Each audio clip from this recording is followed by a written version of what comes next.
अयोध्या पहुंचे नीट परीक्षा में all over India PWD category में 1123वीं रैंक प्राप्त करने वाले अंश शुक्ला ने रामलला के दर्शन कर राम जन्मभूमि के मुख्य पुजारी आचार्य सत्येंद्र दास से आशीर्वाद प्राप्त किया। अंश शुक्ला गोंडा जिले के रहने वाले हैं, जिन्होंने हाथ से दिव्यांग होकर भी नीट परीक्षा में all over India PWD category में 1123वीं रैंक प्राप्त करके अपने जिले व परिवार का नाम एमबीबीएस में सिलेक्शन प्राप्त कर रोशन किया है।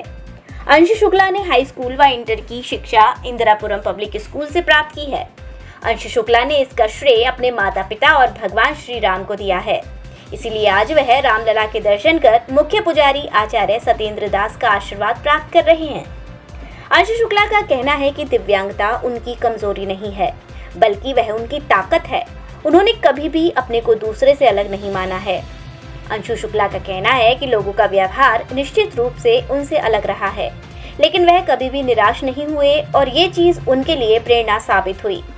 जब वह हाई स्कूल में थे तभी उन्होंने ठान ली थी कि वह देश की सेवा करने के लिए एमबीबीएस में सिलेक्शन लेंगे।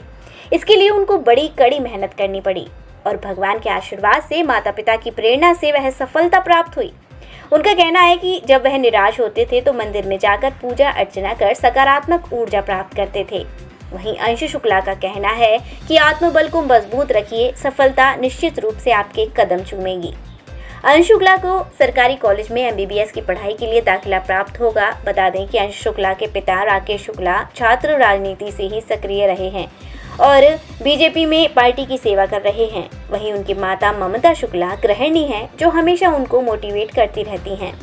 श्री रामलला के मुख्य पुजारी आचार्य सत्येंद्र दास ने अंश शुक्ला को माला पहनाकर आशीर्वाद प्रदान करते हुए कहा कि दिव्यांग लोगों को कभी भी अपने को असहाय नहीं समझना चाहिए। उसका सबसे बड़ा उदाहरण अंशु शुक्ला है। अंशु शुक्ला एमबीबीएस की पढ़ाई कर देश की सेवा में अपना विशेष योगदान दें, स्वास्थ्य सेवा में रहकर लोगों की ज्यादा से ज्यादा मदद करें, यही सबसे बड़ी पूजा है। एमबीबीएस में सफलता प्राप्त करने के लिए अंशु शुक्ला को बधाई देता हूँ। मैं बचपन से इसको अपनी एक कमज़ोरी न मान के अपनी ताकत मानता हूँ। बचपन से ही मैं सोचता था कि मैं दूसरों से थोड़ा सा अलग हूँ, कि कहीं भी जाऊँ तो मैं दूसरों के हल्का सा अलग दिखता हूँ। दूसरे मुझे अलग ही बिहेव करते थे, दूसरे की बोल भाषा भी मुझे थोड़ी अजीब ही लगती थी, जिसकी वजह से बचपन से सोचा था इसको मैं अपनी कमज़ोरी न मान के एक ताकत बनाऊंगा। जिसको सोच के मैंने बचपन से ठाना तो नहीं था कि आगे चल के एमबीबीएस करूंगा, लेकिन 10th के बाद मेरी रुचि धीरे धीरे चल के बायोलॉजी में आने लगी, जिसकी वजह से मैंने सोचा कि मुझे आगे चल के एमबीबीएस में एडमिशन लेना है। क्या रही जी, उस तरह तो मेरी all India over PWD category में आई है 1123। इसका श्रेय आप किसे देना चाहते हैं? इसका श्रेय सबसे पहले तो मैं अपने माता पिता को देना चाहूँगा, जिनकी वजह से मुझे पहले से ही कि मैं अपने आप में इतना सम्मान रख सका, ऐसे होने के बावजूद भी कि मुझे कोई कमी ना खले, कोई परिवार में दिक्कत ना हो, कि मुझे कोई दूसरों के अलग न देखा जाए, अपने समाज में कोई अलग बिहेव न किया जाए।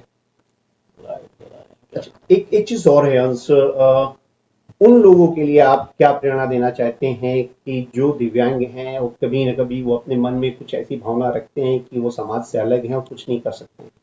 इस पे तो मैं सबसे पहले यही कहना चाहूँगा कि हम लोग समाज से बिल्कुल भी अलग नहीं हैं। हम लोग उन्हीं समाज में रहते हैं। हो सकता है हम उनसे थोड़े कमज़ोर हो सकते हैं या उनसे किसी चीज़ में थोड़े से कम कार्य कर सकते हैं, लेकिन हमारी आत्मबल हमारा सबसे बड़ी ताकत होता है, जिसकी वजह से हम कभी कभी उन लोगों को भी पीछे छोड़ देते हैं जो हमसे कई गुना बेहतर होते हैं या कई गुना आगे होते हैं। जी, एक तो सबसे पहले मैं यही कहना चाहूँगा, मैं एक हिंदू परिवार से आता हूँ। हमारे घर में सबसे पहले यही सिखाया जाता है कि हमें अपनी हिंदू राष्ट्र और अपनी मातृभाषा और अपने देश के लिए सबसे पहले कार्य करना चाहिए। जब मैं बचपन से देख रहा हूँ कि हमारा घर में सबसे पहले बहुत सारे ही लोग आस्था रखते हैं भगवान में, और मेरी खुद की आस्था श्री राम लला में बचपन से ही है। और एक उद्देश्य होना चाहिए आजकल के यूथ के अंदर भी कि हमें सबसे पहले अपने धर्म की रक्षा करनी चाहिए, अपने भगवान की आस्था रखनी चाहिए, बिल्कुल ही आस्था रखनी चाहिए, जिससे हम लोग को और आत्मबल बढ़ता है और हमको सम्मान की भी अपने रक्षा करनी चाहिए धर्म की। क्या आप ये मानते हैं कि रामलला के आशीर्वाद की वजह से आपको इतना बड़ा? हाँ, बिल्कुल कह सकते हैं कि कई बार हम लोग जब कोचिंग करते हैं तो उस वक्त हम बहुत डिप्रेस हो जाते हैं। कई बार नंबर नहीं आता, कई बार कोचिंग में नंबर नहीं आते, हमारे सवाल नहीं लगते, लेकिन उस वक्त हमको क्या होता है कि हम लोग भगवान में आस्था रखते हैं, मंदिर जाते हैं कि किसी ना किसी रूप में हम लोग को कोई ना मदद मिले। मैं खुद लखनऊ में रह के कई बार मंदिर जाता था कि माता रानी की पूजा करता था, जिससे मुझे बहुत प्रभाव पड़ता था, एक पॉजिटिव फीलिंग आती थी, जिसके कारण बहुत ही बदलाव आए मेरे अंदर। अंश शुक्ला। सकते हैं? देखिए, इस प्रकार से जो दिव्यांग हैं, जो अपने को असहाय समझते हैं, वो कभी नहीं समझना चाहिए। इन्होंने अपने को असहाय नहीं समझा और आत्मबल इनके पास है और उस आत्मबल पर ही MBBS में इसने सेलेक्ट हो गए हैं। और यह कार्य जो है ये इन्हीं के लिए नहीं है।